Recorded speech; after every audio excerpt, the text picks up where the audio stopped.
E aí? Hoje vamos meter o louco na história de um cara que prometeu casar com a amiga de infância dele. Mas aí do nada sofre um acidente e acaba reencarnando em outro mundo.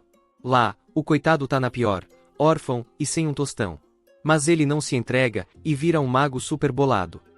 Começamos com esse pivete chamado Haruto, que tá se despedindo da amiguinha, porque vai se mudar para outra cidade. Antes de vazar, ele promete que um dia vão se encontrar de novo e casar, jurando amor eterno. 5 anos depois, Haruto tá maior, andando num busão, com a cabeça cheia porque acabou de ver a mina com outro cara. E bem nesse momento, acontece um acidente animal que acaba com a vida dele. Ao acordar, o mano tá todo confuso. Parece que reencarnaram ele em outro mundo, no corpo de um moleque chamado Ryu. O bicho agora tá com 2 lembranças na mente, mas acha que as memórias do Japão são só viagem da cabeça dele. Ryu é da periferia, órfão e mora com uma galera da pesada que trata ele mal pra caramba. Mandam ele ir se lavar porque tá fedendo, e enquanto eles jantam, o moleque vai batendo cabeça com as lembranças. No fim das contas, ele desencana e aceita tanto o passado como Haruto quanto como Ryu. Nos flashbacks, vemos que a família do Ryu era de outra quebrada, por isso ele tem o cabelo preto. Também vemos como mataram a mãe dele, o que fez o moleque ficar com sede de vingança. De repente, aparecem umas patricinhas perguntando se ele viu uma mina de cabelo roxo. Ryu responde que não, e percebe que as meninas tratam ele como lixo por ser pobre. Mas tem uma, chamada Célia, que é gente boa e conversa com ele. Ryu manda a real, avisa que elas estão chamando muita atenção com aquelas roupas num lugar perigoso. As minas decidem ir embora, mas antes usam uma magia para verificar se tem outros magos por perto e percebem que Ryu tem poder mágico. Como agradecimento, elas dão umas moedas de prata pro moleque. Depois, voltando para casa, Ryu é atacado por um maluco, mas as moedas acabam salvando ele. Quando tá quase tomando outro cacete, aparece o espírito de uma mina que só Ryu consegue ver. Ela diz que não tem muito tempo e rapidinho ensina ele a usar sua mana. Graças a isso, Ryu consegue se mover bem rápido e nocautear o maluco. De repente, uma bolsa próxima começa a se mexer. Ao abrir, Ryu encontra a menina que o grupo estava procurando. Ela implora por ajuda, pedindo para ele levá-la ao castelo, mas ao ver o estado dos outros, desmaia. Sem escolha, o moleque decide levar ela o mais perto possível do castelo, mas no caminho encontra as patricinhas de antes, que interpretam tudo errado e acham que Ryu está envolvido no sequestro da garota. Que surpresa, é a princesa Flora. Para provar que não é bandido, Ryu vai com elas pro castelo. Enquanto isso, o atacante é capturado, mas antes que possam interrogar o malandro, alguém mete um feitiço nele e mata o cara. No castelo, Ryu é injustamente acusado e meteram um sarrafo nele para confessar. Sorte que a princesa Flora acorda e ordena que soltem ele, explicando que foi o moleque que salvou ela. Quando vão buscar o garoto, encontram ele todo arrebentado. Rapidão tratam dos ferimentos dele e o ajeitam para uma audiência com o reizão. O rei agradece por salvar a filha e, como recompensa, dá uma bolsa pro moleque estudar numa escola chique. Mas os estudantes tratam ele pior que cachorro por ser pobre. Por sorte, Célia defende ele e olha só que doideira, ela é a professora dele. Depois das aulas, Ryu recebe aulas particulares da Célia, que é um gênio precoce. Com apenas 12 anos já é professora. Essas aulas são para ensinar ele a ler, escrever e fazer contas básicas, mas graças às memórias da vida passada, ele manda muito bem nisso. Com o tempo, os dois ficam muito amigos. Na aula de esgrima, Ryu deixa todo mundo de queixo caído com sua habilidade com a espada, porque ele já treinava na vida anterior. Nos exames, o moleque acaba em primeiro lugar, o que deixa os playboys mordidos de raiva. 5 anos depois, na aula de esgrima, Ryu é escolhido como representante para um torneio de cavaleiros porque virou o bichão da parada. Célia fala que, nesse ritmo, ele vai entrar fácil numa ordem de cavaleiros, mas Ryu diz que não tá nem aí pra isso, porque não se encaixaria, e que planeja viajar pra terra da mãe dele. O torneio começa e Ryu enfrenta um cara da guarda real chamado Charles, o mesmo FDP que tinha torturado ele antes. Mas agora o nosso moleque tá bombado e vence o duelo facinho. Depois, quando esperam Ryu para celebrar a vitória, Célia vê de longe uma mina se declarando para ele, e mesmo ele dando um fora, Célia fica um pouco enciumada. Alguns dias depois, Ryu é menosprezado de novo, porque não consegue usar magia como os outros. Como acham que ele é um zero à esquerda, fazem ele carregar o equipamento de todos. Durante o teste, o grupo enfrenta vários monstros, e no meio da batalha, a princesa Flora cai para um precipício por acidente. Ryu rapidinho usa seus poderes para salvar ela, caindo no lugar dela. No chão, ele fica pensando sobre seus poderes. Ao voltar, houve um tal de Steward, que na verdade foi quem empurrou a princesa sem querer, jogando a culpa no Ryu, dizendo que ele empurrou a princesa e fugiu, mas a princesa tenta defender nosso herói. Logo são atacados novamente por um monstro mais poderoso, e dessa vez não podem fazer nada. Todo mundo vaza, menos a princesa Flora, que fica para ajudar os feridos. Vendo que ela tá em apuros de novo, Ryu a salva e derrota o monstro facilmente, e depois sai fora. Mais tarde, corre um boato que querem incriminar Ryu para que a família do otário, que empurrou a princesa, não fique com má fama. Ryu sabe que não adianta se defender, pois ninguém vai acreditar nele, então decide que é hora de ir embora e começar sua viagem para descobrir suas origens. Antes de partir, ele promete a Célia que vai voltar e que vai mandar cartas, usando o nome de Haruto para não ser descoberto. Ryu começa sua viagem, e seu primeiro destino é um centro comercial onde compra comida e suprimentos. No caminho, encontra uma garotinha semi-humana caída. Quando se aproxima, a mina ataca ele. Depois de uma luta acirrada, Ryu consegue nocautear ela. Então vemos que era uma garota que também estava no ônibus do acidente onde Haruto morreu, e ela também reencarnou neste mundo como escrava de Stewart, chamada Latifa. Ryu percebe que a menina tem um colar de escravidão, então o quebra e faz algumas perguntas a ela, descobrindo que Stewart a mandou matar ele para encobrir a verdade. Ryu diz que agora ela tá livre e sugere que vá para a terra dos semi-humanos para ficar segura. Mas Latifa, com medo de ficar sozinha, implora para acompanhá-lo. Mesmo desconfiado, Ryu acaba aceitando, e os dois se aproximam tanto que Latifa começa a chamá-lo de maninho. Depois de viajar por um tempo, chegam a uma floresta. Durante a noite, Latifa tem um pesadelo, e Ryu a acalma usando seus poderes. De repente, aparecem várias minas semi-humanas que não confiam em Ryu, e a situação piora quando descobrem que Latifa está sob efeitos de artes espirituais. Ryu tenta explicar, mas as garotas partem para cima dele e o nocauteiam. É incrível como ninguém acredita no nosso prota. Quando acorda, as garotas pedem desculpa porque descobriram a verdade através de Latifa, e uma senhora chamada Úrsula diz que eles podem passar a noite ali.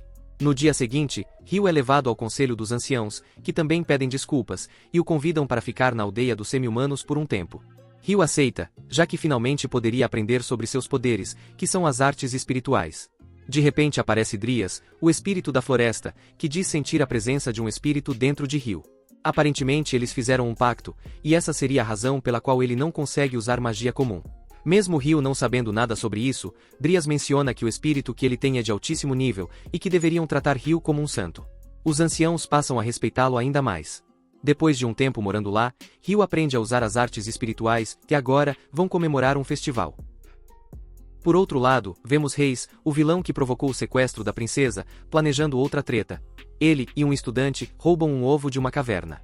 Durante o festival, Ryu, através de um beijo de Drias, é reconhecido como aliado da aldeia, e Latifa como nova moradora.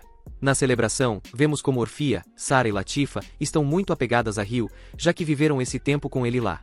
Mas Ryu já planejava seguir viagem, e conta isso para Latifa, que fica na bad e sai correndo. Enquanto isso, Reis deixa o estudante com o ovo na floresta, enquanto ele vai vigiar. Na real, o safado vai roubar mais ovos e usou o estudante e o primeiro ovo como isca para atrair dragões. Sara e as garotas encontram o cúmplice de Reis e o cercam. Quando ele tenta fugir, Reis o elimina, mas os dragões já estão perto da vila, nisso Latifa acaba ferida. Lutam por um tempo até que Ryu aparece e derrota o dragão, deixando as garotas de boca aberta, pois ele venceu praticamente sozinho.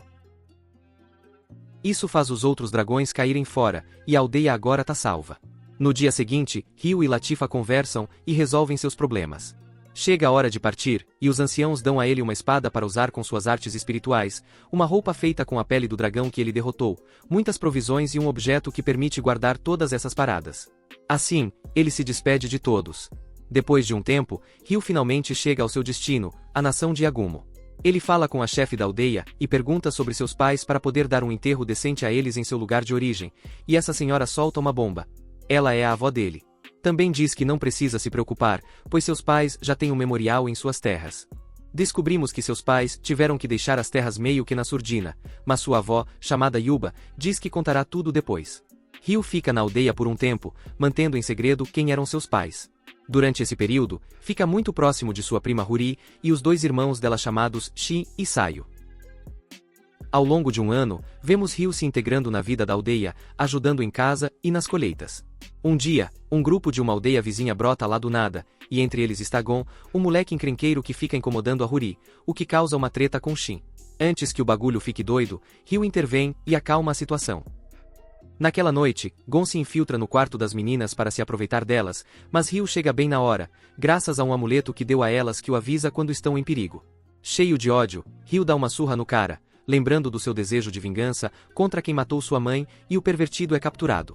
No dia seguinte, Ryu se prepara para partir, pois sua avó o encarregou de proteger uma carga que vai para a capital. Ao chegar lá, vemos que sua relação com Saio fica mais próxima. Conhecemos um cara chamado Gouki, que, após receber uma carta de Yuba, corre para encontrar Ryu e revelar a verdade sobre seus pais. Gouki conta que a mãe de Ryu era da realeza e seu pai era um guarda super habilidoso. Os dois se apaixonaram, mas a mãe dele estava comprometida em um casamento forçado, então fugiram juntos para evitar esse destino cruel. Depois de contar isso, Gouki sugere que Ryu visite o castelo para conhecer seus avós maternos. E Ryu concorda, desviando um pouco sua rota, para conhecer seus avós. Quando Ryu chega, seus avós ficam chocados ao vê-lo e perguntam como foi sua vida e se seus pais foram felizes. Com tristeza, Ryu conta que mal conheceu seu pai e que sua mãe foi assassinada por alguém chamado Lucius, um antigo companheiro de seu pai que traiu a confiança dele. Ao ouvir isso, seus avós perguntam como ele conseguiu sobreviver sozinho, e Ryu conta toda a história que já sabemos, confessando seu forte desejo de se vingar de Lucius, o homem que é culpado pela morte de sua mãe. Seu avô propõe um combate contra Gouki, um guerreiro reconhecido, para medir suas habilidades e ver se está preparado para enfrentar alguém tão forte como Lucius. A luta começa, e como já era esperado, Ryu vence Gouki sem problemas, demonstrando o poder animal que tem. Depois disso, Ryu volta para casa e conta toda a verdade a Huri, que são primos e que ele é da realeza. Huri não sabe mais como se dirigir a ele, mas Ryu dá a notícia de que logo vai deixar a aldeia. Quando Saio recebe essa notícia, fica na maior deprê. Seu irmão Shin a encontra desanimada, e ela confessa que está assim porque Ryu vai embora. Shin tenta pedir a Ryu que fique, mas Saio impede, e ambos acabam pedindo desculpas para ele. Os dias passam, e curiosamente, vemos Saio treinando com determinação. Depois de um tempo, ela finalmente confessa seus sentimentos a Ryu, mas ele explica com gentileza que não pode corresponder, o que magoa profundamente Saio, que tinha se esforçado tanto para estar à altura dele e poder acompanhá-lo em sua viagem. No dia seguinte, Ryu se despede da aldeia, e no caminho, encontra Saio uma última vez. Já mais calma, ela promete que vai dar duro e pede que ele também se esforce. Após uma despedida emocionante, Ryu segue seu caminho, chegando novamente à aldeia dos semi-humanos, onde todas as garotas o recebem alegremente. No dia seguinte, vemos Ryu dormindo junto com uma garota pelada, e o grupo de meninas os encontra nessa situação. Ryu diz que não sabe o que está acontecendo, até que a garota acorda e revela que é um espírito. Ryu faz algumas perguntas, mas ela não sabe responder, pois não lembra de nada, nem mesmo de seu próprio nome. Ela só tem as memórias das duas vidas do nosso protagonista, então Ryu decide chamá-la de Aisha. Ryu leva Aisha aos anciãos para falar sobre esse acontecimento, e Drias aparece para fazer algumas perguntas a Aisha, surpreendendo os anciãos, pois isso é muito raro. Então fazem um duelo de teste com Ryu, onde vemos que ambos são super poderosos, mas Drias os interrompe para não causar danos à aldeia. E então Drias aproveita para ensinar algumas coisas sobre espíritos a Ryu.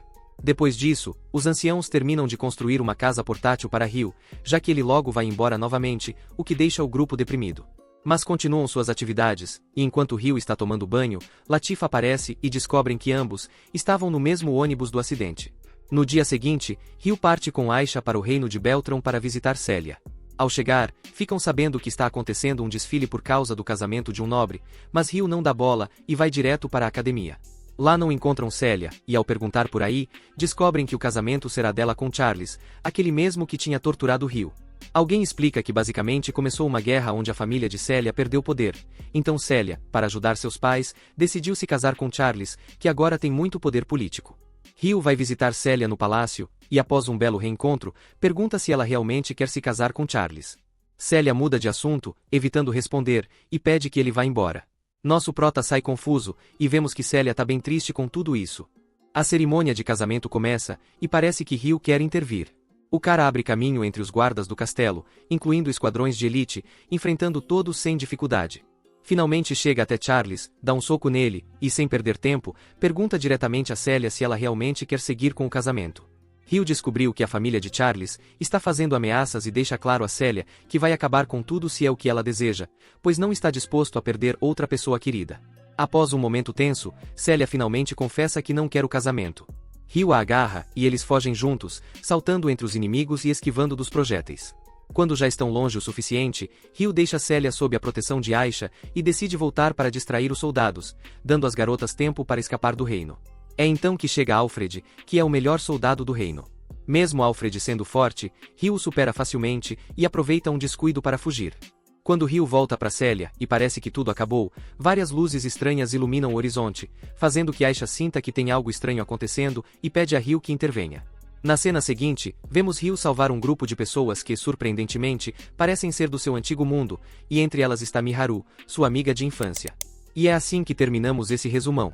Se curtiu o vídeo, não esquece de se inscrever e deixar aquele like monstro.